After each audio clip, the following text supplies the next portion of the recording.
Bismillahirrahmanirrahim. Assalamu alaikum to all the aspirants. Welcome to Learn with Iqra Aslam. Students, intermediate English book 1 series में आज हम शुरू करने वाले हैं chapter number 8 the Gulistan of सादी के इंपॉर्टेंट सिनोनिम्स, ट्रांसलेशन पैराग्राफ्स और पंक्चुएशन लाइंस को। फर्स्ट वर्ड है हमारे पास ऑपरेशन। ऑपरेशन का मतलब होता है जुल्म और इसका सिनोनिम है क्रुएलिटी। कलनरी यानी बावर्ची खाने से मुतल्लिक, इसका सिनोनिम है ऑफ किचन। अबाइड्स का मतलब है मौजूद रहना और इसका सिनोनिम है हैंग्स। इनकन्वीनियंस यानी परेशानी और इसका सिनोनिम है ट्रबल।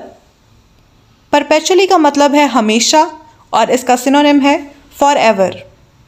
रुइंड यानी तबाह हो जाना, डिस्ट्रॉयड। डिक्री का मतलब है फतवा और इसका सिनोनिम है ऑर्डर। कैलामिटी का मतलब है मुसीबत और इसका सिनोनिम है डिज़ास्टर। ट्रिफलिंग मामूली यानी ऑर्डिनरी। क्वाइटन का मतलब है चुप करवाना और इसका सिनोनिम है साइलेंट। इनकन्वीनियंट परेशानी, सिनोनिम है ट्रबलसम। पैसिफाई का मतलब है पुरसुकून करना और इसका सिनोनिम है काम डाउन। टायरेंट कहते हैं जालिम हुक्मरान को और इसका सिनोनिम है क्रूएल रूलर। ब्रूटैलिटी यानी कि जुल्म और इसका सिनोनिम है क्रूएलिटी। ट्रैश यानी बेकार और इसका सिनोनिम है rubbish.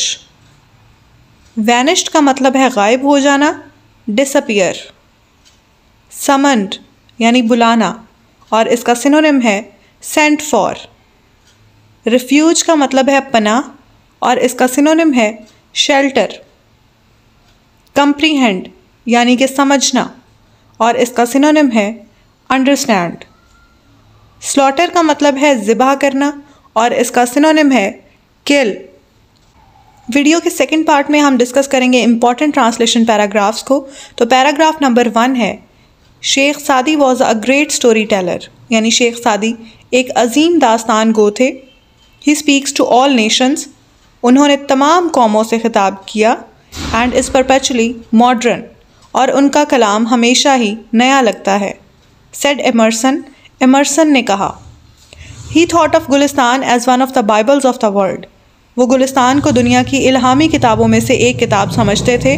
For he found in it the universality of moral law, क्योंकि उन्हें उसमें आलमगीर इखलाकी ज़ाब्ता नज़र आया। The Gulistan translated in Latin and English became love for the people, लातीनी और अंग्रेज़ी में तर्जुमा की गई गुलिस्तान लोगों के लिए एक महबूब चीज़ बन गई।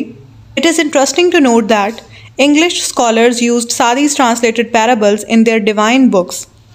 ये बात दिलचस्पी से खाली नहीं होगी कि अंग्रेज़ दानिश्वरों ने शेख सादी की तर्जुमा शुदा हकायात को अपनी शोहराए आफाक किताबों में इस्तेमाल किया।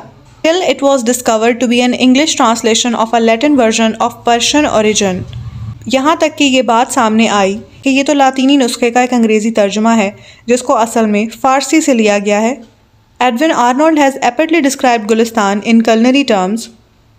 एडविन आर्नल्ड ने बावर्ची खाने की ज़बान में गुलिस्तान के बारे में बिल्कुल ठीक कहा है। It's an intellectual pilaf, a literary करी, अ कबाब ऑफ वर्सटाइल जीनियस, यानी कि ये अक्लो शऊर का पुलाव, अदबी शोरबा और हमागीर जहानत का कबाब है। The reader are sure to enjoy the parables as food for thought, पढ़ने वाला यकीनन इन फ़िक्र अंगेज़ हकायात से लुत्फ़अंदोज़ होगा। नेक्स्ट पैराग्राफ है once a king and a Persian slave were sailing in the same boat. एक दफ़ा एक बादशाह और एक ईरानी गुलाम एक ही कश्ती में सफ़र कर रहे थे। The slave had never been at sea, गुलाम ने कभी भी समंदर का सफ़र नहीं किया था।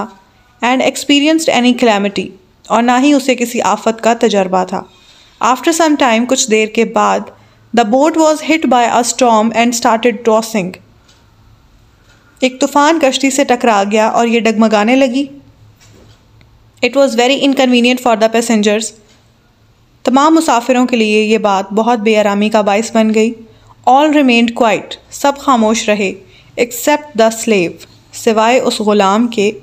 Who in fear of being drowned, जो कि डूबने के डर से, began to cry and tremble, चीखने और कांपने लगा। and created inconvenience for others, और दूसरों के लिए परेशानी का बाइस बन गया।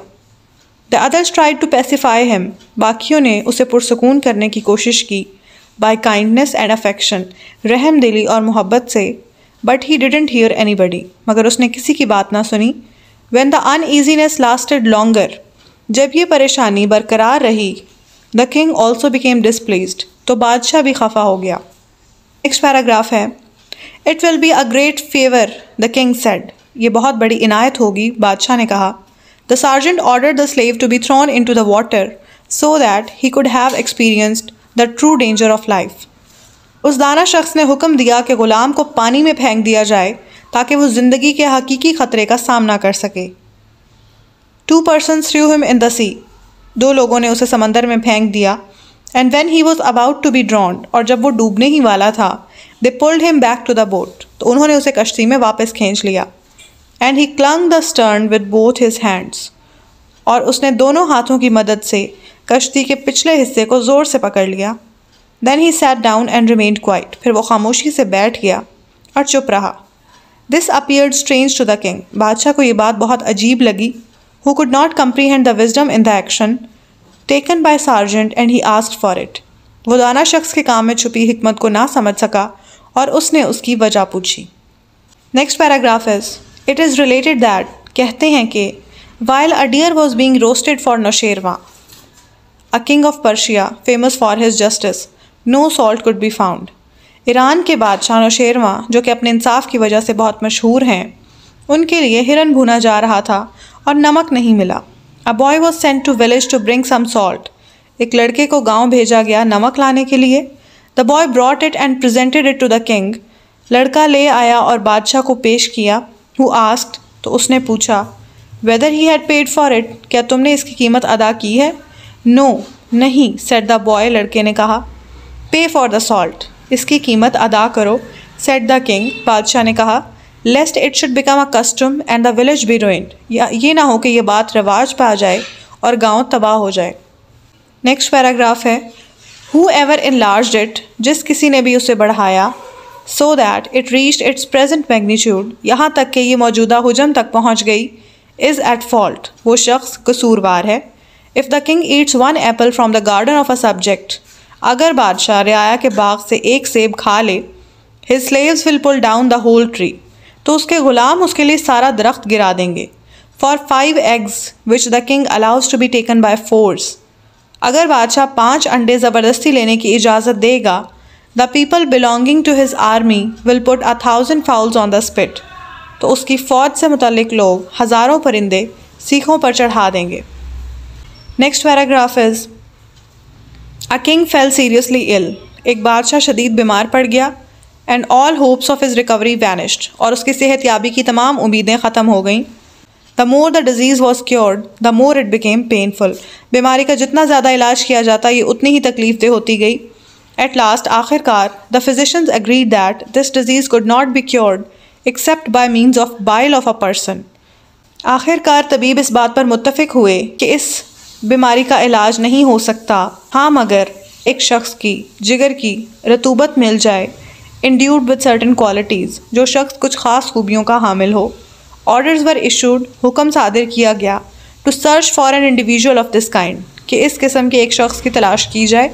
अ son of a farmer was discovered, एक किसान का बेटा ढूंढ लिया गया, to possess the qualities mentioned by the doctors, जिसमें वो तमाम खूबियाँ मौजूद थीं जो कि तबीबों ने बताई थीं।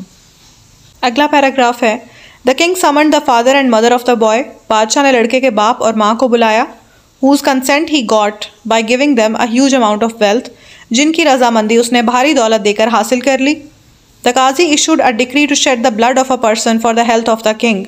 काजी ने बादशाह की सेहत की खातिर इंसान का खून बहाने का फतवा जारी कर दिया। The boy was brought to the altar and the executioner was directed to slaughter the boy. लड़के को ज़िबा करने के लिए कुर्बान गाह लाया गया और जलाद को हुक्म दिया गया कि उस लड़के को ज़िबा कर दे। When all was ready, the boy looked toward the sky and smiled. जब तमाम तैयारियां हो गईं तो लड़के ने आसमान की तरफ देखा और मुस्कुरा दिया। Next paragraph is, if they fail, अगर वो नाकाम रहें, they are expected to bring the case before the qazi to seek justice, तो उनसे तवक्का की जाती है कि वो इंसाफ के हुसूल के लिए तमाम मामला काजी के रूबरू पेश करें। But in the present case, लेकिन मौजूदा सूरत हाल में, the parents have agreed to get my blood shed for the trash of this world. वालिदैन इस दुनिया की मामूली अशिया की खातिर मेरा खून बहाने पर राज़ी हो गए हैं। The qazi has issued a decree to kill me. काजी ने मुझे कत्ल करने का फरमान जारी कर दिया है। The king thinks that he will recover his health only through my slaying. और बादशाह सलामत को लगता है कि वो सिर्फ मेरे कत्ल से ही सेहत पाएंगे। And I see no refuge besides God Almighty. और मुझे अल्लाह ताला कादिर मुतलक के अलावा कहीं और जाए पनाह नज़र नहीं आती। To whom shall I complain against your brutality if I am to seek justice from your hand? अगर मुझे इंसाफ आप ही से मिलना हो तो आपके जुल्म के ख़िलाफ़ शिकायत किससे करूं?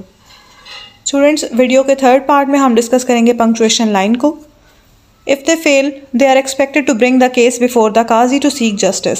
स्टूडेंट्स, ये लाइन्स जो ली गई हैं ये थर्ड पैराबल में से ली गई हैं और ये लाइन्स उस लड़के की हैं जिसको स्लॉटर करने के लिए स्लॉटर हाउस में लाया गया था। तो क्योंकि ये एग्जैक्ट लाइंस हैं जो कि कोट की गई हैं, तो इनको सबसे पहले हम कोटेशन मार्क्स में लिखेंगे, फर्स्ट लेटर को कैपिटल करेंगे और फिर जहाँ जहाँ कॉन्वर्सेशन में गैप है वहाँ कॉमा पुट करेंगे। इफ़ दे फेल यहाँ कॉमा आएगा। They are expected to bring the case before the qazi. काजी के क्यू को कैपिटल किया जाएगा। To seek justice full stop. But in the present case again comma. The parents have agreed to get my blood shed for the trash of this world. और जहाँ पर dialogue complete हो रहा है तो इन्वर्टेड कॉमास को close करेंगे। तो स्टूडेंट्स, ये थी आज की वीडियो। नेक्स्ट वीडियो में हम आएंगे चैप्टर नंबर 9 की स्टोरी एक्सप्लेनेशन के साथ। Thank you so much.